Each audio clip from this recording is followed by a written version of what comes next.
Good afternoon, YouTube. Today I bring you a very rare treat, hopefully not rare in the near future. Maxime Bernier and EZRA LEVANT having a conversation about the future of the PPC. Also that the People's Party of Canada will be having its own YouTube channel soon. So I thank you for your time and attention, and I'm excited to listen to what they talk about. Thank you. Visit you and tell us what you've been up to since the election. Thank you, Ezra. I'm very, very pleased that you are here today. And, I'm very busy. I'm not a member of parliament, as you know. I didn't win at the last election, but I'm still fighting for what I believe and what we believe at the People's Party of Canada.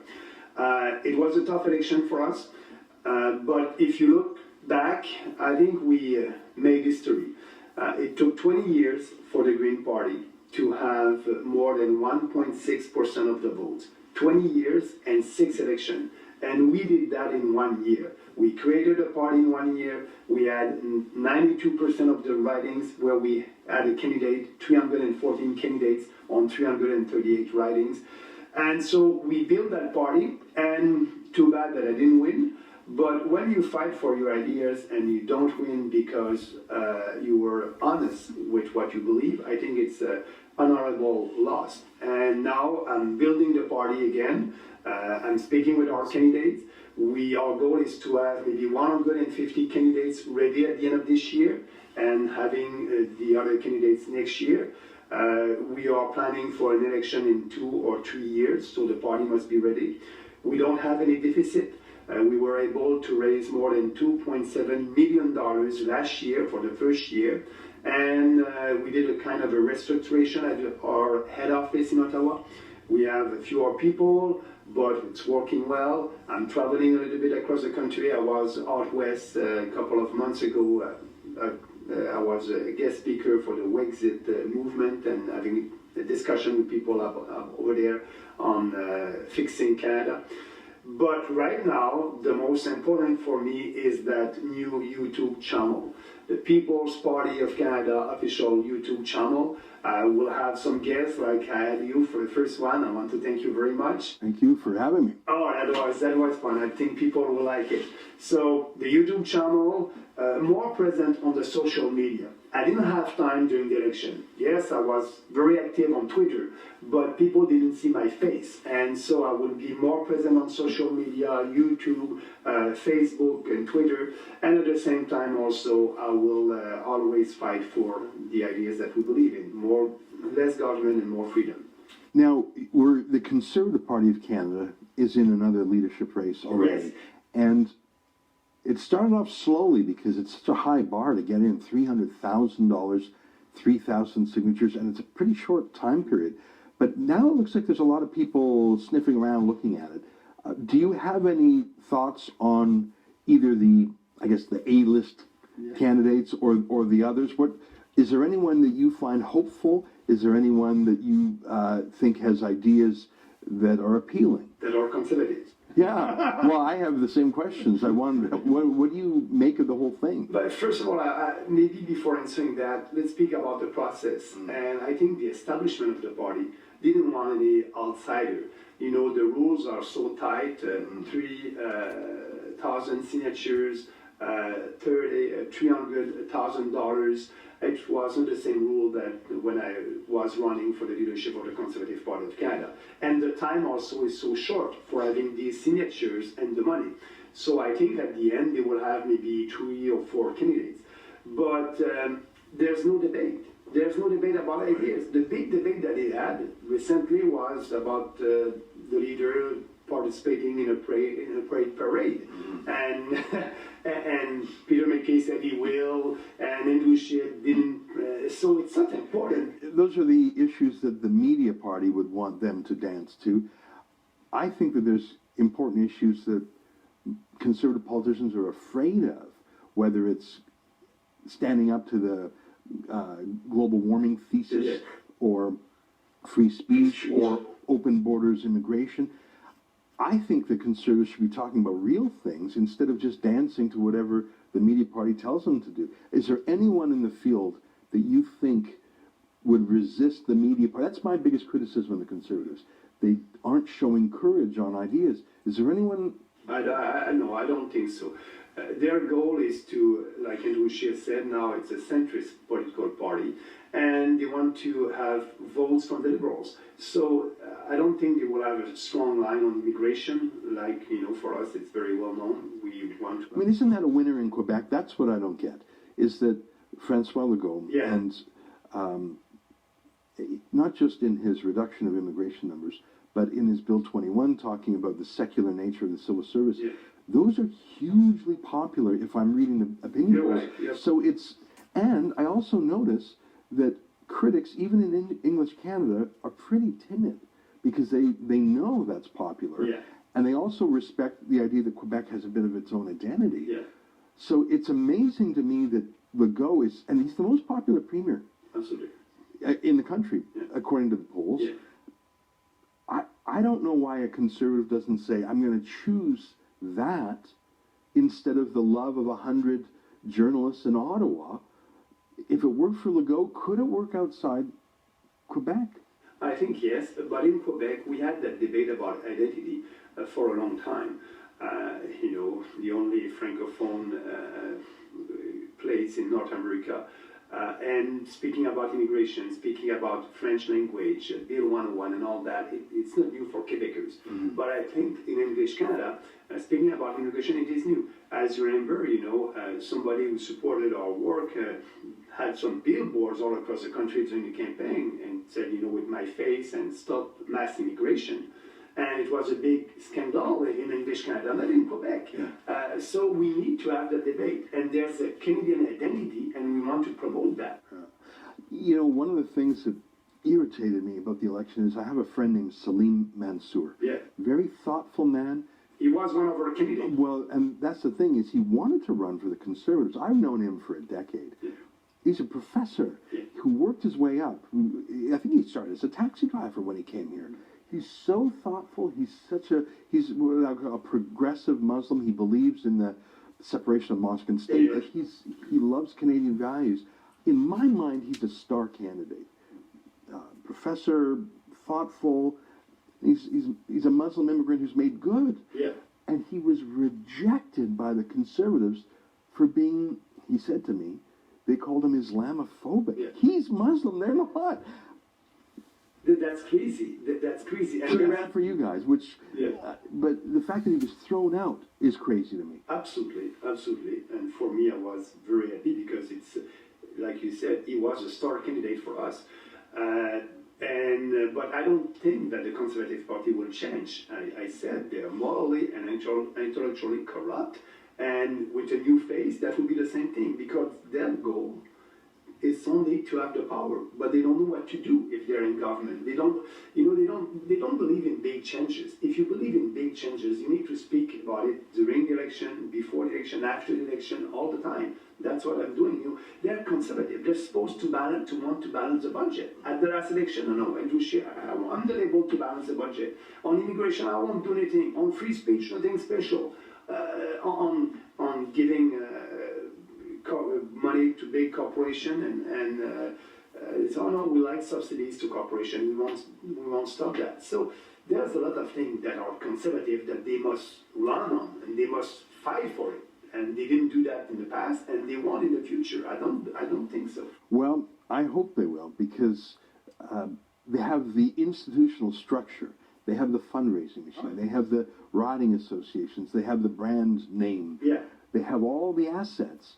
But you can't put, if it was a pyramid, they have all the blocks, but the block on the top didn't show courage, didn't speak. But the establishment, you're right, the establishment, when I was running, I had 49% of the votes. I had a lot of support with the same platform. How come you left? I remember in that moment, this is right before the convention in Halifax, I remember thinking, and I think I might have even said it to you, just grit your teeth, stick with it, and if Scheer fails, which a lot of people thought he would, you would immediately be the heir apparent. You would be everyone would say he should have won last time. Finally, too bad we didn't do it last time. And maybe you don't want to talk about this, but I thought that you could have stayed within the party, being the charismatic communicator, being the keeper of the flame, and if Scheer would have won, you would be in the tent. And if he would have lost, which he did, everyone would say, okay, it's Maxime, let's do this right. Why did you feel the need to leave? Because all the problems we're talking about right now, the party's not strong, the party's not principled, and you're talking about the successes you had with the PPC. Okay, but you're comparing yourself to the Green Party instead of the CPC. Yeah. Why did you leave? Okay, so first of all, after the leadership race, I didn't win with 49% of the vote. But remember, I had only 5 MPs on 99 MPs who supported me, Right. including myself, Right. so 4. Okay. And after that, I worked for 15 months with the establishment of the party. I didn't win with 49% of the votes, so our platform was very popular. Right. Balancing the budget and all our platform was very popular. So I tried to push the establishment to take some of our ideas for the next platform, for the next campaign. And Andrew Scheer and the establishment were very clear about that. Maxime, all your ideas are extreme, we won't take it, and blah, blah. Maybe they tried to do to you what they did to Salim Mansour. Yeah, No way. absolutely. And when Andrew Scheer said publicly, Maxime Bernier is not speaking for the Conservative Party anymore, he's speaking for himself. After 15 months, I said, I cannot do anything in that party. So I left, I created the People's Party, and during the election, they didn't take any of the strong conservative ideas, and they were centrist and leftist, and I think right now, the establishment is controlling that party, and that would be the same ideas, because they're doing politics based on survey and polling and focus group.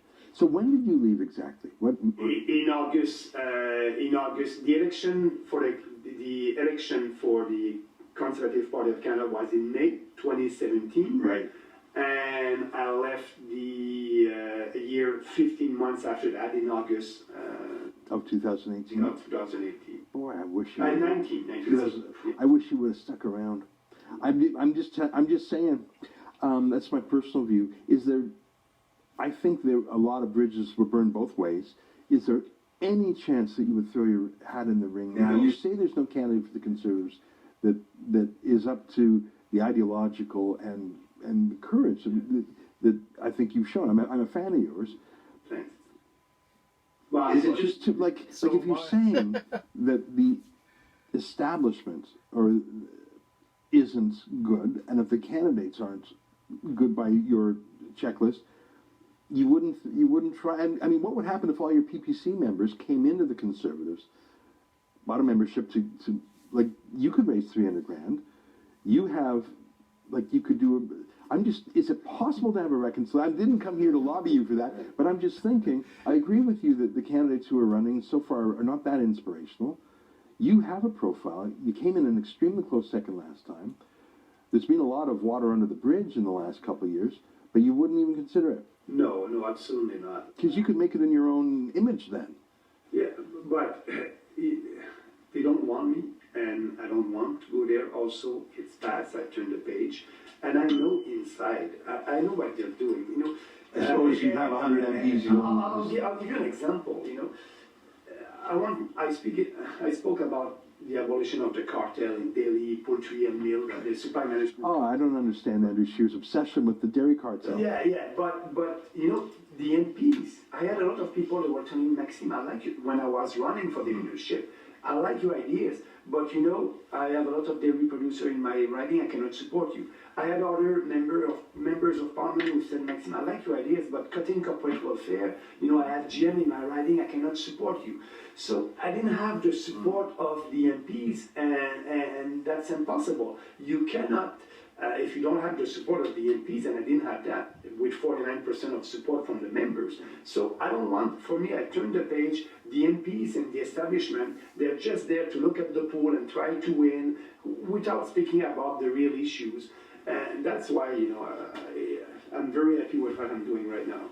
It's a big work. It's a lot of work. I need to be back in government as soon as possible. But, you know, I like fighting for the real ideas. I've traveled to Europe in recent. There's something that I wanted to comment on before I let Ezra go on in another questioning. to me, I felt very much the same as Ezra did. Is there a chance you come back? But I see now there are a lot of things in the Conservative Party that I find disturbing. Number one is, how on earth could a leader like Scheer be elected over him? And that is the proof. That's the proof that the Conservative Party is not looking for somebody who's real, whose idea, whose personal principles are ahead of what they think is good for the party image. And so, in a way, now I understand what Maxime is really after, because he's talking about the support of maybe 5 MPs. If he returns, I have no doubt that number will increase, but is it enough for him to get the leadership? I think no. So, it's easy to talk about, to theorize that kind of situation for Maxime, but I think he laid it out very nicely there, that they're only interested in polling and in special interest groups and so on. The Conservative Party, they need new blood. I'll tell you a story about when Stephen Harper was in power. I don't care what anybody says. Stephen Harper was the greatest prime minister this country has ever seen out of the Conservative side, and I'll tell you why. Despite the scandals, and despite the pseudo-scandals, and all the infighting from his own party, Stephen Harper had to keep a very tight ship. That's why he ran a lot of the stuff out of the Prime Minister's office, because he was afraid the press would chew away on any infraction, any discrepancy whatsoever, like they did with the Mike Duffy case.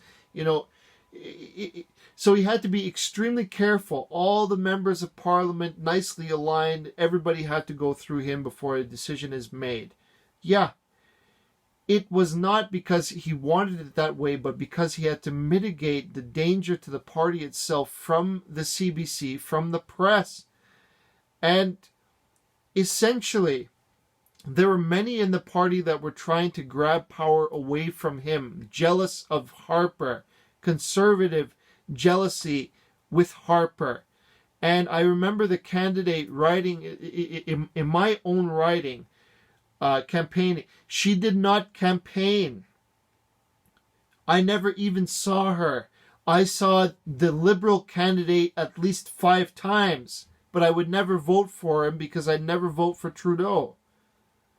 So there's a lot of infighting inside the party itself. And Maxime, again, he alludes to the fact that there are a lot of MPs, that they're not interested in the truth or the principle or what needs to be done in this time to help Canadians. They're interested in being in power and stealing votes away from Trudeau. So in that way, it's extremely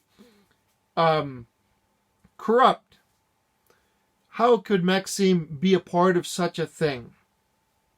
It's nice that I can work on YouTube, and I learn a little bit every day, more and more about the Conservative Party. When I was young, it wasn't even a question. When I had the right to vote, I knew that I would vote with the Conservatives, not the NDP, not the Liberal Party, and definitely not the Greens, because they seem to line up nicely with the principles that I hold dear. But in this time, the Conservative Party is far removed from the principles that started with the Canadian Alliance. That's my real party, by the way, the Canadian Alliance. I was for Preston Manning. I appreciate how he fight against Chrétien, against the crazy debt that Pierre Trudeau was trying to, that succeeded in implementing and so on. I go back to those days, the Reform Party of Canada, and I think we need a Reform Party again. That's what we need. That's what the People's Party of Canada can be.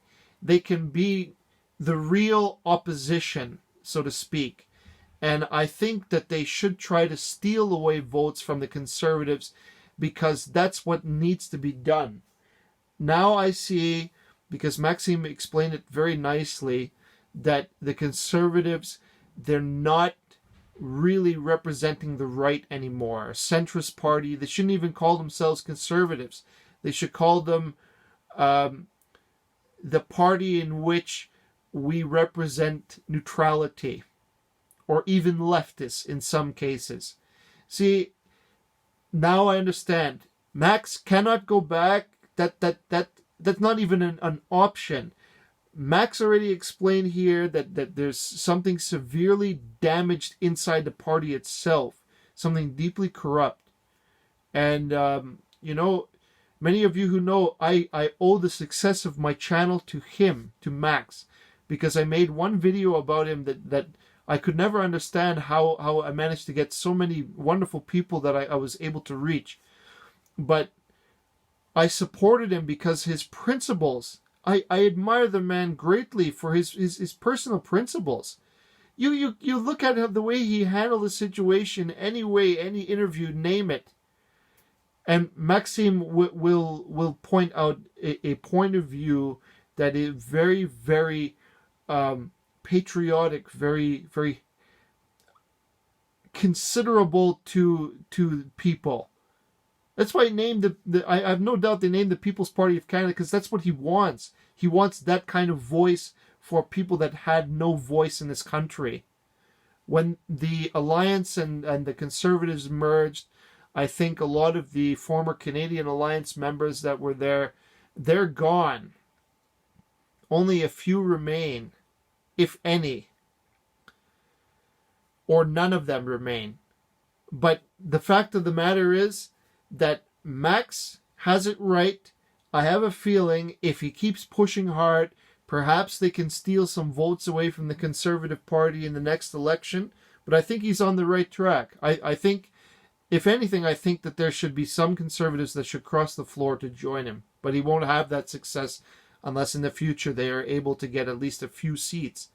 But, Max represents the true conservatism now, in our time. Like the Preston Manning Reform Party conservatism. That kind of, it's not extreme. It's just right. It's real conservatism.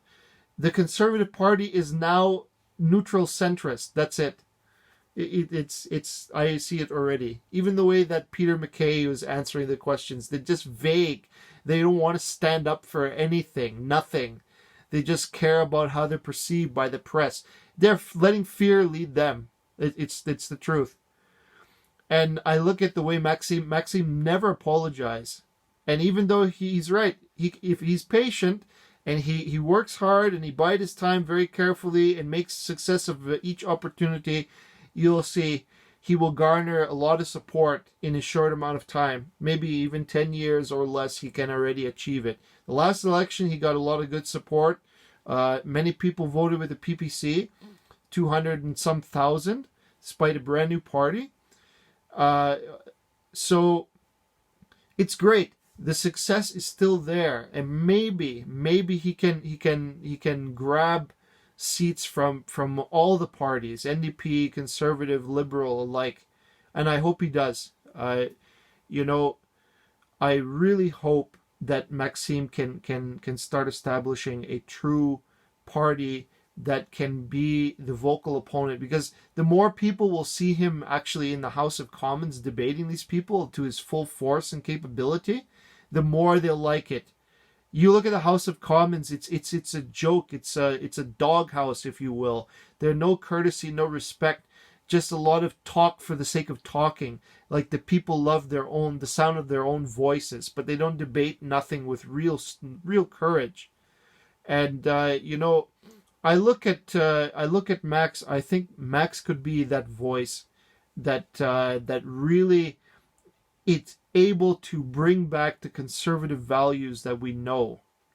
So I thank you for your time and attention, and I want to make another video about this. This interview is about 14 minutes in, so I'll make a part 2 video of this interview to continue to the end. Thank you for your attention, and goodbye.